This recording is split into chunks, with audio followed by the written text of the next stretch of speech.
말씀을 보겠습니다. 창세기 21장입니다. 창세기 21장 8절부터 13절까지죠. 구약성경 26페이지네요. 창세기 21장 8절부터 제가 봉독하겠습니다. 아이가 자라매 젖을 때고 이삭이 젖을 때는 날에 아브라함이 큰 잔치를 베풀었더니 사라가 본즉 아브라함의 아들 애굽 여인 하갈의 아들이 이삭을 놀리는지라. 그가 아브라함에게 이르되 이 여종과 그 아들을 내쫓으라. 이 여종의 아들은 내 아들 이삭과 함께 기업을 얻지 못하리라 하므로 아브라함이 그의 아들로 말미암아 그 일이 매우 근심이 되었더니 하나님이 아브라함에게 이르시되 내 아이나 내 여종으로 말미암아 근심하지 말고 사라가 내게 이런 말을 다 들으라. 이삭에게서 나는 자라야 내 씨라 부를 것입니다. 그러나 여종의 아들도 내 씨니 내가 그로 한 민족을 이루게 하리라 하신지라. 아멘. 오늘은 여종과 그 아들을 내쫓으라, 이런 제목으로 말씀을 해보겠습니다.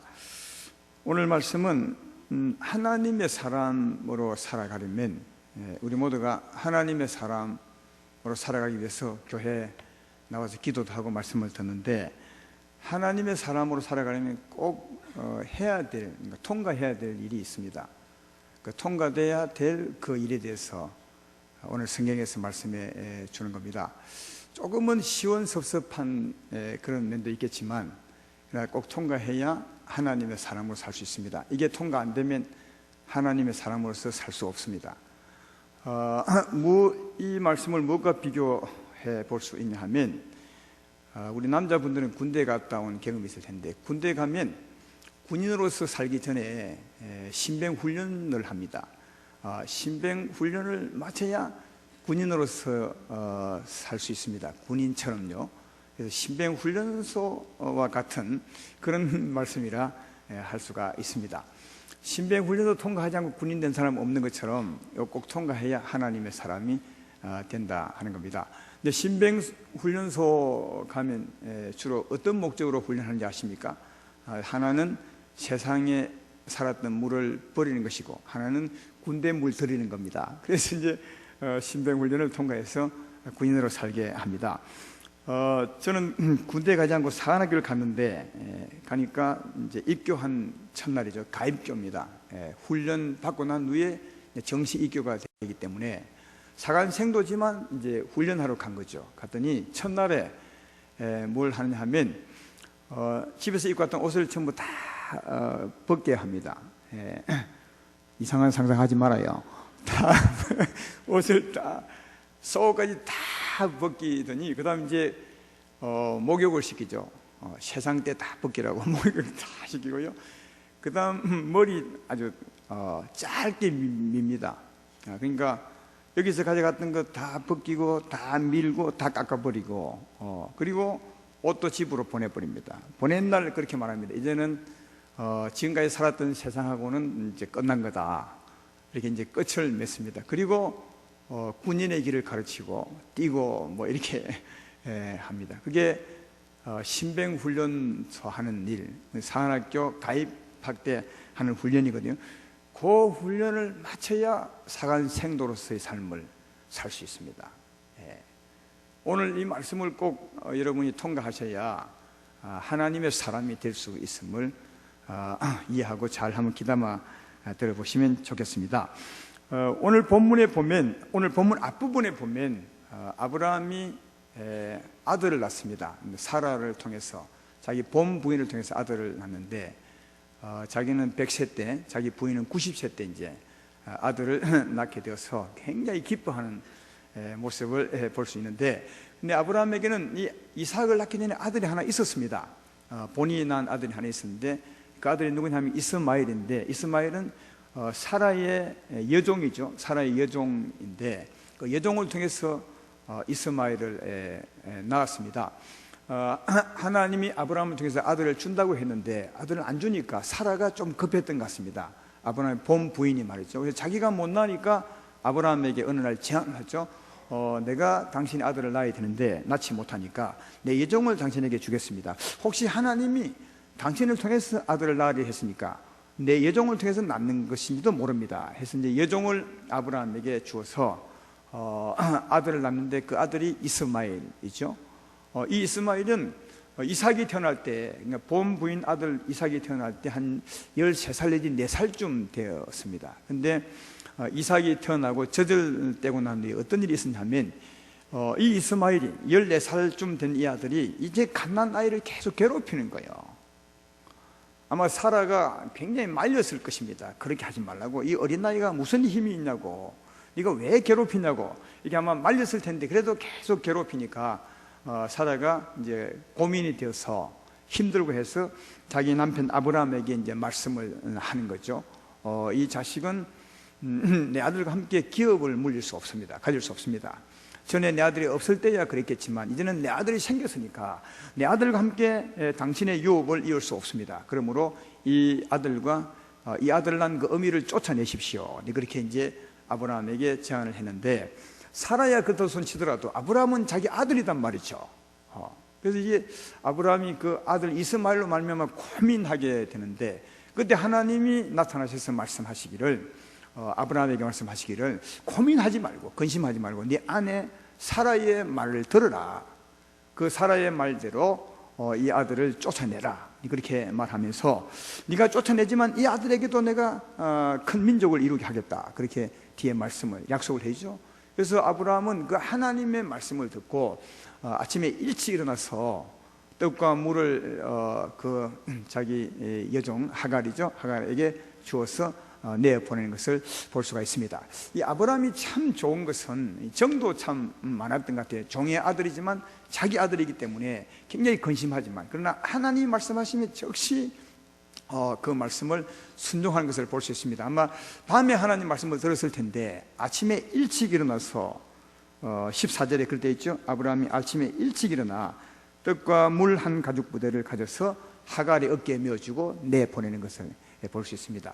오늘 본문은 창세기 21장인데요 22장에도 가보면 하나님이 아브라함을 시험하사 내 아들 이삭을 내가 지시하는 곳으로 가서 번제 제물로 드리라, 그렇게 밤에 말씀합니다.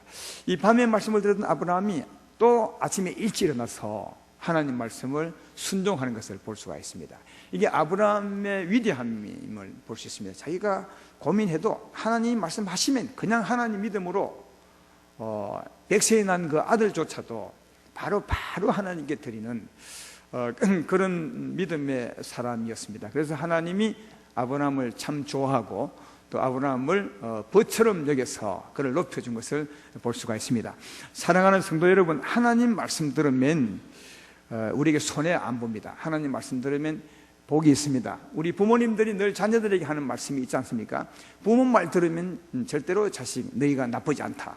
왜냐하면 부모의 말은 자녀를 사랑해서 하는 말이기 때문에 결코 자녀를 나쁘게 하지 않거든요. 그것처럼 하나님 말씀은 더 사랑하는 말이므로 하나님 말씀이 오시거들랑 그 말씀 따라 계산하지 말고 순종해보는, 그래서 아브라함 같은 복을 받기를 주의 이름으로 축원합니다. 근데 이 여종과 아들을 내보내는 데 있어서 이 사라야 얼마든지 그렇게 말할 수 있습니다. 왜? 자기 아이를 괴롭히고 또 여종과 여종의 아들이니까 내보낼 수 있거든요. 근데 하나님은 왜 그러냐? 하나님은 사랑이시다 하면서 어떻게 몰인정하게 매정하게 그 여종과 아들을 내보내라 이렇게 말하느냐 하는 겁니다. 이제 알고 보면 이건 하나님의 사랑의 얘기가 아니에요.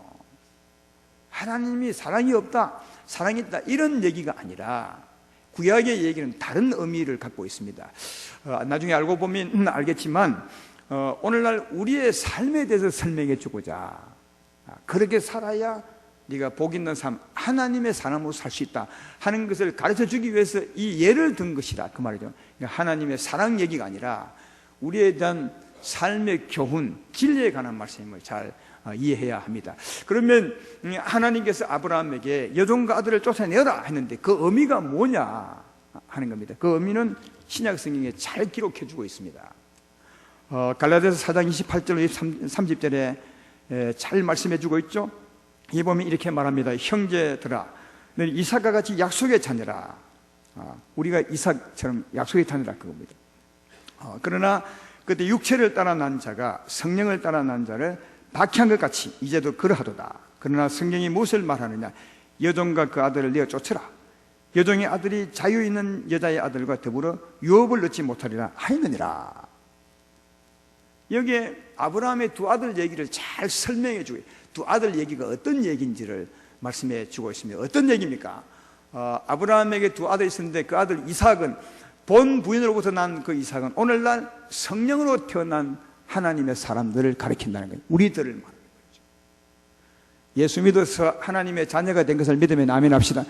성령으로 태어난 우리들이에요. 이삭은 우리 같은 하나님의 자녀라는 거예요. 우리가 이삭 같은 하나님의 자녀라는 거죠. 그럼 이스마엘은 누구냐? 이스마엘이 이삭보다 먼저 태어났죠. 육체로 태어난 사람이에요. 그러니까 성령이 없는 사람, 예수님 안 믿는 사람, 순전히 육체적인 사람을 말씀하는 거다. 그걸 말하는 거예요. 그래서 그때 육체로 태어난 이스마엘이 약속의 아들 이삭을 괴롭혔던 것은 오늘날도 그렇다는 거예요. 여러분, 오늘날도 그렇게 하잖아요. 안 믿는 사람들이 예수 믿는 사람들을 괴롭힌다는 거예요. 여러분, 이 말씀을 갈라디아서를 기록한 때가 초대교회 아니겠습니까? 사도 바울이 기록한 성경책이죠. 물론 성령으로 기록한 성경책인데, 그 초대교회 때 누가 누구를 괴롭혔습니까? 육체의 사람이 성령의 사람을 괴롭혔어요. 특별히 이스라엘 중에서도 어떤 사람이 누구를 괴롭혔냐? 예수 믿는 사람, 하나님의 교회, 예수 믿어서 성령으로 태어난 사람들을, 예수 믿지 않는 사람, 이스라엘 백성이지만 아브라함의 두 아들이지만 하나는 하나님의 약속의 자녀고 하나는 육체의 자녀란 말이에요. 그것처럼 똑같은 이스라엘 백성이지만 하나님의 사람, 예수 믿어서 성령으로 태어난 사람이 이삭 같다면 그런 사람들을 육체의 사람들이 괴롭혔던 것을 볼 수가 있습니다. 그 대표적인 예가 사울 아닙니까? 이 갈라디아에 기록한 사람이 바울인데, 바울이 바울 되기 전에 이름이 사울이었습니다. 사울이 성령으로 하나님의 사람이 되기 전에 그가 누구를 괴롭혔느냐? 교회를 정말 많이 괴롭혔어요. 예수 믿는 사람들, 성령의 사람들을 괴롭혔습니다. 잡아다가 핍박하고 박해했던 것을 볼 수 있습니다. 그래서 그는 지난날 예수님 믿고 난 후에 지난날 돌아보면서 자신을 가리켜 뭐라 하냐면, 나는 전에 보행자요 핍박자요 박해자였다고. 누구를 핍박했습니까? 성령의 사람을. 이스마엘이 이삭을 핍박하듯이 그렇게 핍박했다고 그렇게 말합니다. 이런 핍박은 오늘날도 마찬가지입니다. 오늘날도 이런 진리의 말씀 모습은 세대가 변해도 변하지 않는 겁니다. 여러분이 이런 경험을 했을 것입니다. 예수 믿어서 은혜를 받았습니다. 성령의 은혜를 받죠. 너무너무 기쁩니다. 그런 은혜를 받고 가끔 명절 때서 시골이나 인데 안 믿는 가족들에게 가보면 그때 여러분이 예수 믿었다고 반갑게 맞이해 줍니까? 아니면 별로 좋아하지 않습니까? 똑같은 아들인데 똑같은 딸이고 예수 믿고 막 얼굴이 훤하게 은혜롭게 가면은 괜히 싫어하는 거예요. 그런 거 못 느꼈습니까? 그렇게 못 느꼈으면 여러분은 하나님의 자녀가 아닌 거 아니에요? 이상 예수 믿고 가면 괜히 뭐 잘못한 거 없잖아요. 이유 없이 막 미워하고 그렇게 하는 것을 경험하신 분들은 많이 있죠. 근데 이제 그 왜 이유 없이 미워하는가 하는 것을 예수님이 요한복음에서 잘 말씀해 주고 있더라고요. 한번 들어보십시오. 왜 나는 더 잘했는데 예수 믿고 난 후에 이유 없이 미워하는가? 요한복음 15장 18절로 19절에 예수님이 그 이유를 이렇게 설명하죠. 세상이 너희를 미워하면 너희보다 먼저 나를 미워한 줄을 알라. 너희가 세상에 속하였으면 세상이 자기의 것을 사랑할 것이나 너희는 세상에 속한 자가 아니요 도리어 내가 너희를 세상에서 택하였기 때문에 세상이 너희를 미워하느니라. 그렇게 말해요. 무슨 말인지 이해되죠? 세상이 누구를 먼저 미워한다고? 예수님을 미워한다는 거예요. 여기 세상은 사망의 세력을 말합니다. 어둠을 말합니다. 하나님이 있는 것처럼 하나님의 반대 세력이 있습니다. 어둠이 있습니다. 하나님 빛인 것처럼 어둠이 있다는 거예요. 그래서 우리가 예수님을 영접하면 빛을 영접하는 거죠. 예수님을 영접하는데 예수님 안 믿는 사람은 그 안에 어둠이 있는 거죠. 사망이 있는 거죠. 우리는 하나님께 속했고 그들은 어둠에 속했거든요. 우리는 서로 사람이고 안 보지만 그 사람 안에 있는 어둠이 내 안에 있는 예수님을 본다고요. 그래서 그 안에 있는 어둠이 내 안에 있는 예수님을 미워하기 때문에 나를 미워한다는 거예요. 누구를 통해서요? 그 사람을 통해서.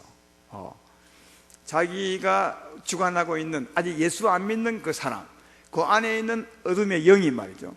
그 사람을 통해서 예수님을 미워하는데 예수님은 누구 안에? 우리 안에 있으니까 우리를 미워한다고요. 그래서 너희를 미워한 것이 아니라 나를 먼저 미워함으로 너희를 미워하는 것이다. 그러니까 사람끼리 보면 이유가 없는 겁니다. 아무 일도 안 하고 예수 믿어서 더 잘해주려고 전도하려고 더 잘해주려고 하는데 더 미워하는 거예요. 이유가 없죠. 그러나 이유가 없는 것 같지만 진짜는 이유가 있는 겁니다. 어떤 이유가 있는 것입니까? 나는 예수가 있고 그 안에는 어둠이 있기 때문에. 예수님은 그런 경우를 가르쳐 말할 때 그때 세상이 너희를 핍박하거든 내가 있기 때문에 핍박하는 것인정 너희는 기분 나쁘게 생각하지 말고 뭐라고요? 기분 좋게 생각하라. 하나님의 사람이기 때문에 이유 없이 미워하는 거다.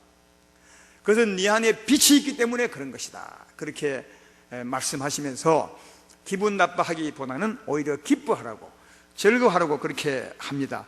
이후에 안 믿는 사람이 이유 없이 미워하거들랑 즐거워하시기를 주의 이름으로 축원합니다. 근데 오늘 그 아브라함의 두 아들 얘기는 이런 얘기이기도 돼요. 이런 얘기도 됩니다. 갈라디아서 성경은 이렇게 말씀하고 있습니다. 그런데 또 갈라디아서는 또 다르게 전개해 가는 것을 볼 수 있습니다. 이 얘기는 우리 개인의 얘기도 된다고 갈라디아서는 이어서 계속 이렇게 전개해 가는데 실제로 이 갈라디아서 결론을 보면 이 아브라함의 두 아들 얘기는 안 믿는 사람들이 믿는 우리를 괴롭히는 말씀도 되지만 더 정확히는 더 중하게 생각하는 것은 우리 개인적인 얘기에 더 중점을 두고 있다는 거예요. 이걸 제가 설명해 볼 것입니다. 이 과정을 통과해야 하나님의 사람이 잘 될 수가 있는 것입니다. 한번 지금부터 기다려 들어보시면 더 은혜가 될 것이라 생각이 되는 겁니다. 아브라함에게 두 아들이 있는 것처럼 우리에게도 두 사람이 있습니다. 여러분 개인에게 다 두 사람이 있는 거예요. 예수 믿는 사람이라면, 예수 안 믿는 사람은 한 사람밖에 없지만 예수 믿는 사람이면 두 사람이 있습니다. 어떤 두 사람이냐? 처음부터 태어난 내가 있고요. 이걸 육체라 합니다. 부모로부터 태어난 육체, 그동안 죄 짓고 살았던 죄의 몸이라 하기도 하지요. 육체 플러스 정욕, 이걸 이제 합하면 육신이라 하기도 하고요. 여러분 육체가 있으면 거기 꼭 죄의 힘이 있습니다. 이걸 육체의 힘, 죄의 소욕이라 그렇게 말하죠. 그러니까 먼저 태어난 육체가 있고 그 다음 그런 사람이 예수를 믿게 되었는데 성령이 오셔서 내 영혼을 살렸죠. 또 성령으로 태어난 영혼이 있다고요. 여기 있는 모든 사람들은 다 예수 믿는 사람이라면 육체가 있는가 하면 그 육체 안에 누구요? 성령으로 태어난 이삭 같은 영혼이 있는 것입니다. 제 말 이해되면 아멘 합시다. 이 두 사람이 있는 거예요. 아브라함에게 두 아들이 있는 것처럼 우리 개인에게도 두 사람이 있는 거예요. 우리 두 아들이죠. 여러분 집에 있는 아들이 아니라 두 아들이죠. 근데 이 둘 중에 누가 누구를 괴롭혔느냐? 이 육체가 누구를요? 안에 있는 영혼을 괴롭힌다는 거예요. 갈라디아서 말씀은 그 말씀을 하고 있어요. 그런데 한 가지 물어봅시다.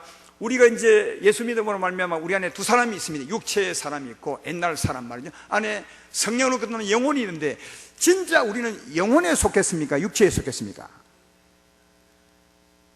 진짜 여러분은 육체에 속한 것입니까? 영혼에 속했습니까?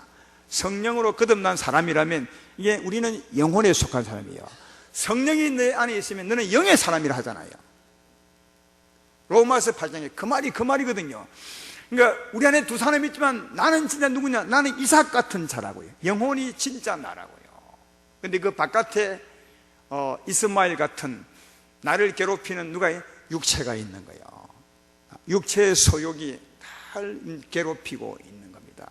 그런데 이 육체의 소욕이 우리 영혼을 괴롭힐 때 이 영혼의 보호자가 있어요. 아까 아브라함의 아들에게서도 이 이스마엘이 이삭을 괴롭힐 때 이삭을 보호해 준 자가 있었습니다. 그가 누구였죠? 사라였어요. 사라. 이삭은 어리잖아요. 힘도 없어요. 14살짜리 이스마엘이 괴롭힐 때 이 무방비 상태죠. 근데 누가 보호해 줬어요? 사라. 어머니가 보호해 주었어요. 그렇죠? 하지 말라고 말렸죠. 마찬가지로 우리 영혼, 우리 육체의 소욕이 우리를 괴롭히는데 우리 영혼을 보호해 준 자가 있어요. 그게 누굽니까? 이게 성령입니다. 성령이 우리 영혼을 보호하는 거예요. 육체의 소욕이 우리 영혼을 괴롭힐 때 우리 영혼의 대변자가 누구냐? 우리와 함께 있는 성령이십니다. 그러니까 실제로 우리 안에 누구 싸우느냐? 육체의 소욕과 성령이 싸우는 거예요. 우리 영혼은 힘이 없어. 이 육체의 소욕, 죄의 힘이 우리 영혼을 막 괴롭히는데 누가 우리를 대변해주냐? 성령이 대변해 주는 거예요. 그래서 이 육체의 소욕과 성령의 소욕이 우리 안에서 싸워요. 건드리지 말라고. 이놈은 항상 건드리려고. 여러분이라도 그놈이 진짜 어려운 편이 아니에요. 육체의 소욕이 나쁜 놈이라니까요. 나지만 이놈이 자꾸 영혼을 못되게 하니까 성령이 이게 대적한다고요. 괴롭히지 말라고. 그 말씀이 어디 있냐고요? 갈라디아서 5장 16절로 17절에 그 말씀 아닙니까? 5장 16절로 17절에 이렇게 말해요. 내가 이르노니 너희는 성령을 따라 행하라. 그리하면 육체의 욕심을 이루지 아니하리라. 육체의 소욕은 성령을 거스리고 성령은 육체를 거스리는 이 둘이 서로 대적함으로 너희가 원하는 것을 하지 못하게 하려 함이라. 이 우리 안에 전쟁 얘기요. 육체의 소욕이 우리 영혼을 자꾸 괴롭혀. 근데 누가요? 우리 영혼의 대변자 성령이 가로막는 거예요. 그리 하지 말라고. 근데 육체의 소욕은 어떤 것이냐? 갈라디아서 5장 19절 잘 있으면 한번 갈라디아를 펴보십시오. 갈라디아서 5장을 한번 펴보시면 더 말씀을 잘 들을 수가 있을 것입니다. 갈라디아서 5장 조금 전에 16절 17절을 읽었죠? 19절에 보면 육체의 소욕의 일이 나와 있습니다. 5장 19절부터 21절까지 육체의 일은 분명하니 곧 음행과 더러운 것과 호색과 우상 숭배와 주술과 원수 맺는 것과 분쟁과 시기와 분쟁과 당짓는 것과 분쟁함과 이담과 투기와 술 취함과 방탕함과 또 그와 같은 것들이라. 전에 너희에게 경계한같이 경계하노니 이런 일을 하는 자들은 하나님의 나라를 유업으로 받지 못할 것이요. 여러분, 우리 안에 있는 육체의 소욕은 이런 일을 하게 하는 힘이라는 거예요. 이게 육체의 소욕이 아니라 육체의 소욕은 우리 몸을 통해서 이런 일을 하게 하는 거예요. 어떤 일입니까? 음행하고 호색하고 싸움하고 술 먹게 하고 시기하고 당짓고 분열하고 막 이렇게 하게 하는 거라 그거예요. 그러니까 이놈이, 이 힘이, 이 육체의 소욕이 우리 영혼을 건드리는 거예요. 자꾸 이렇게 살라고. 그래서 우리 영혼이 괴롭다는 거예요. 사랑하는 여러분, 나는 영혼이 난데, 성령으로 거듭난 이삭 같은 자가 난데, 이런 내 밖에서 이스마엘이 계속 이런 힘으로 싸우고 화내고 욕심부리고 이런 힘으로 자꾸 나로 하여금 이런 삶을 살게 만드는 거예요. 이게 나를 괴롭히는 거예요. 이스마엘은 이삭을 때렸겠지만 그 의미는 오늘날 이 힘이 우리 영혼을 덮어서 가능하면 죄를 짓도록 만들어 버린다. 죄를 지으면 어떻게 되겠습니까? 우리 영혼이 점점 시들고 병들고 공고해지게 되는 거죠. 로마서 2장 9절에 이런 말씀이 있습니다. 악을 행하는 각 사람의 영에는 환난과 공고가 있으리니 먼저는 유대인에게요 그리고 헬라인에게며, 이게 말씀을 보십시오. 악을 행하는 각 사람의 영에는, 그러니까 육체의 소욕을 따라 내가 악을 행하게 되면 각 사람의 영혼에 환난과 공고가 있다는, 힘들다는 거예요. 이게 이스마엘이 이삭을 괴롭히는 모습이고 우리 육체의 소욕이 우리 영혼을 괴롭히게 되는 겁니다. 이렇게 살면 너무너무 힘들고, 이스마엘의 괴롭힘을 받으면 힘든 것처럼 힘들고, 또 이렇게 산 삶은 하늘나라 상이 없다는 거예요. 하늘나라 유업이 없느니라. 우리 예수 믿는 사람에게는 정말 큰 경고의 말씀이죠. 바르게 살아야 된다고. 그러면 이 육체의 소욕을 대적하는 성령의 소욕이 뭐냐? 그럼 바로 밑에 있죠. 갈라디아서 5장 21절 23절에 있습니다. 성령의 열매는 사랑과 희락과 화평과 오래 참음과 자비와 양선과 충성과 온유와 절제니 이 같은 것을 금지할 법이 없느니라. 성령의 힘은 이렇게 살게 하는 힘이라는 거예요. 사랑하게 하고 오래 참게 하고 이런 힘이라는 거예요. 이 힘이 우리 안에 있는 거예요. 사랑하는 여러분, 이 힘이 여러분 안에 있습니다. 사라 같은 분이 우리 안에 있는 거예요. 이 힘이 우리의 영혼을 주장하게 되면 육체의 소욕이 주장하지 못하게 하고, 이 힘이 우리를 주관하게 되면 우리가 사랑하고 화평하고 오래 참고 아름답게 살게 되겠죠. 우리 영혼이 정말 복 있는 자가 되고, 이런 삶은 상이 있다는 말이죠. 로마서 2장 10절에 그렇게 사는 사람에 대해서 말씀하죠. 선을 행하는 각 사람에게는 영광과 존귀와 평강이 있으리니 먼저는 유대인에게요 그리고 헬라인에게라. 이렇게 성령의 은혜로 사는 사람에게는 영혼의 영광과 존귀가 있고 그 삶이 정말 평안하다는 거예요. 그러면 사랑하는 여러분, 우리가 어떻게 살아야 되겠습니까? 육체의 소욕에 괴롭힘을 받고 살아야 되겠습니까? 아니면 성령의 능력으로 살아야 되겠습니까? 분명하지 않습니까? 성령의 은혜로 사시기를 주의 이름으로 축원합니다. 그 성령이 우리 안에 있어요. 우리 영혼의 보호자요, 힘을 공급해주는 보호자죠. 여러분, 사라가 이삭을 젖먹여 키운 것처럼 우리 안에 성령이 우리에게 힘을 주고 그 거룩한 힘을 줘서 우리를 이렇게 살게 하는 거죠. 복 있는 삶을 살게 하는 겁니다. 그러나 이스마엘은 괴롭히는 존재죠. 따라서 어떤 자가 없어야 되겠습니까? 어떤 자를 내어 쫓아야 되겠습니까? 이 육체와 정욕을 내어 쫓아야 된다는 거예요. 육체와 정욕을 내어 쫓아, 육체의 소욕을 내어 쫓아야 된다는 거예요. 그래야 복 있는 삶을 살 수 있죠. 하나님께서 아브라함에게 하갈과 여종과 그 아들을 쫓으라, 그 말은 이 말이라고요. 이 말. 그러니까 아까도 얘기했지만 사랑 얘기가 아니에요. 하나님은 누구보다 사랑이 많지. 그게 사랑의 얘기라면 하나님이 하갈을 쫓아내라 하겠습니까? 안 합니다. 하갈과 그 아들을 쫓아내라는 말은 오늘날 어떤 의미라고요? 육체와 육체의 소욕을 쫓아내라는 거예요. 그래야 네가 진짜 예수 믿는 사람처럼 살 수 있다는 거예요.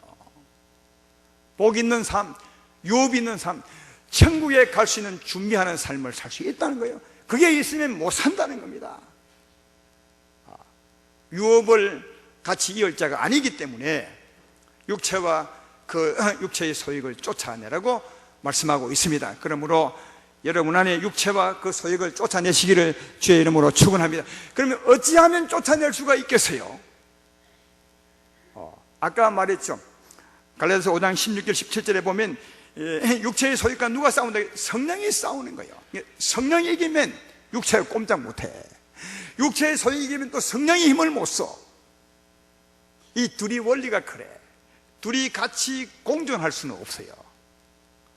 따라서 이 육체의 소욕을 쫓아내려면 누가 나를 주관하면 되냐면 성령의 힘이 나를 주관하게 되면 저절로 육체의 소욕은 떠나가게 돼서 성령이 우리를 주관하게 하셔야 된다는 거예요. 성령이 우리를 주관하게 하셔야 된다는 거예요. 이 성령으로 육체의 소욕을 이겨.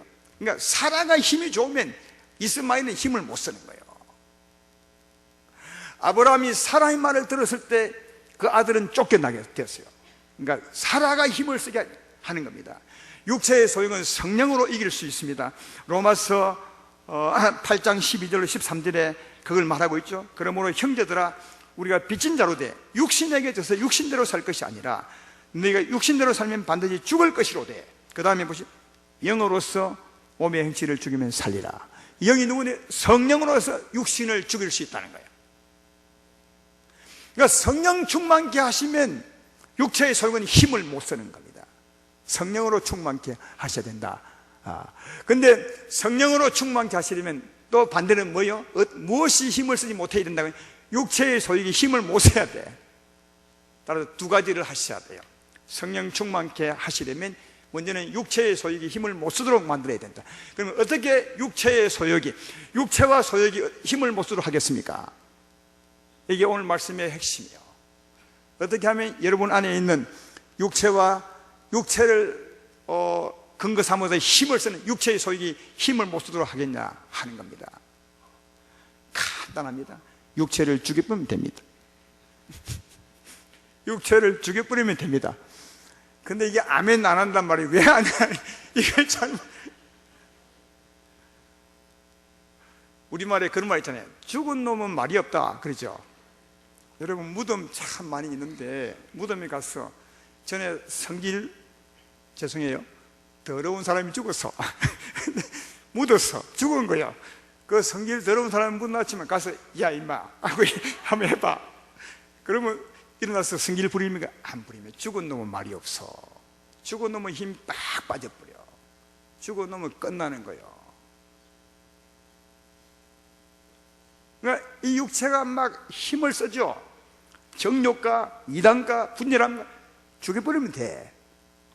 근데 어떻게 죽였냐고요? 사실은 이게 죽은 거예요. 왜냐하면 이게 우리 예수 믿는 이유다.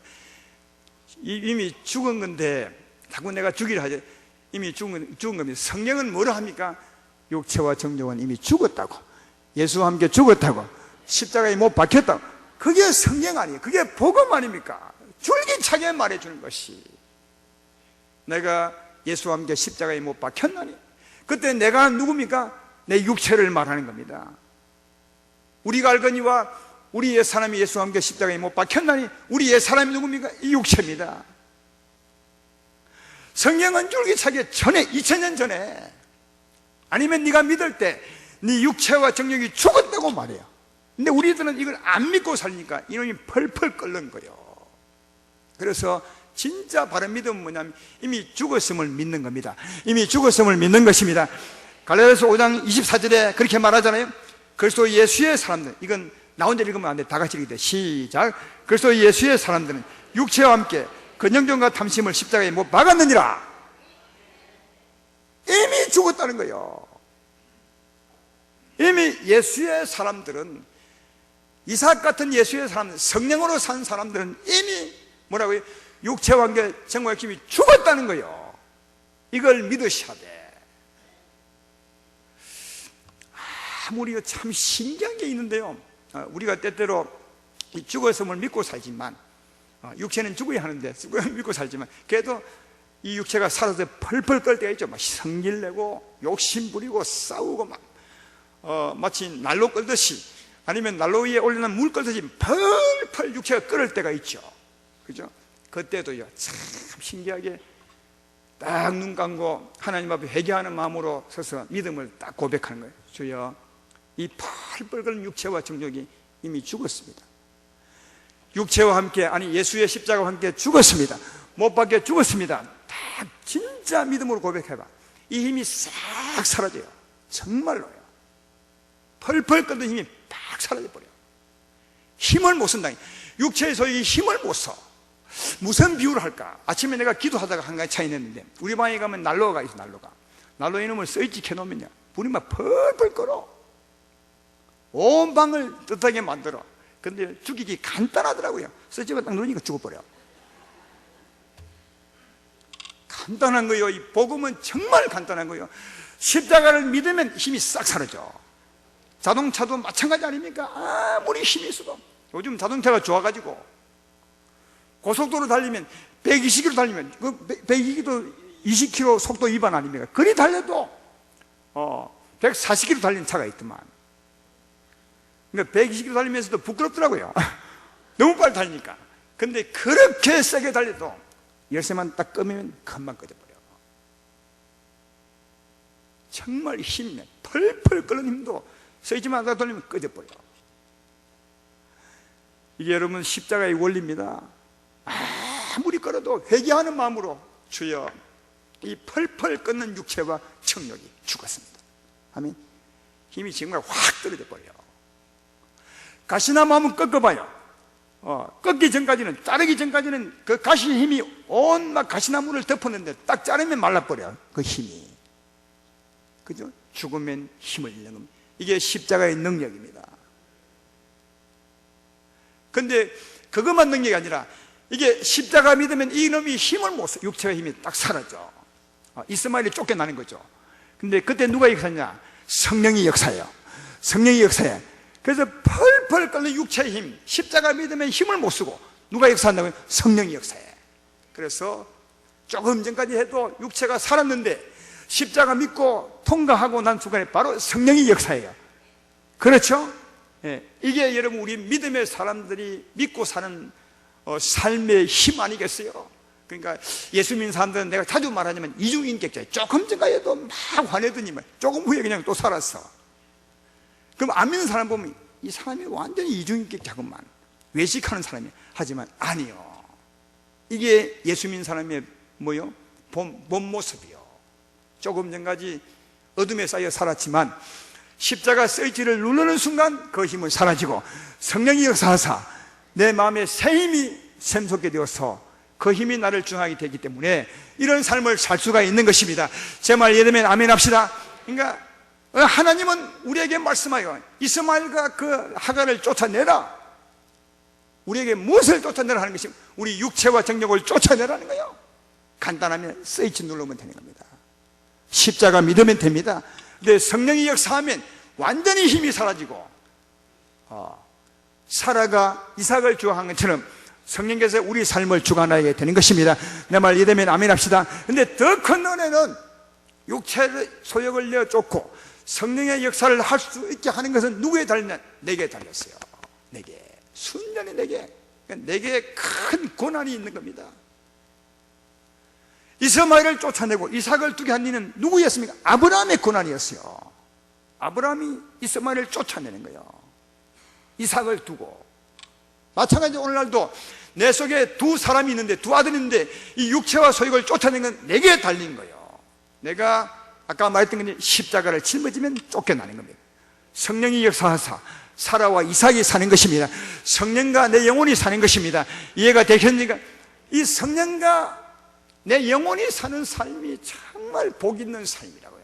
이 삶이 천국의 유업이 있는 삶이고, 이삭이 유업을 받았던 것처럼 천국의 상이 있는 삶이고, 그 삶이 평안하고 영광과 존귀가 있는 삶이고, 그래서 우리는 반드시 이런 삶을 사셔야 된다고, 이런 삶을 사셔야 천국 백성이라고. 군대 가기 전에 무엇을 버리라고요? 세상 것 다 씻고 모아서 고향으로 보내버리고 군대 길을 가는 것처럼 우리가 하나님의 길을 가려면 전에부터 살았던 육체와 소욕을 버리셔야 돼. 쫓아내시고 성령으로 말미암아 새 길을 가는 사람이 예수의 길을 가는 것입니다. 이해가 되십니까? 십자가 믿으십시오. 성령이 역사할 것입니다. 성령이 역사하게 되면 육체의 소욕은 떠나게 되는 것입니다. 그 성령의 은혜로 보이게 살아가는, 정말 은혜로 살아가는 여러분 되기를 주의 이름으로 축원합니다.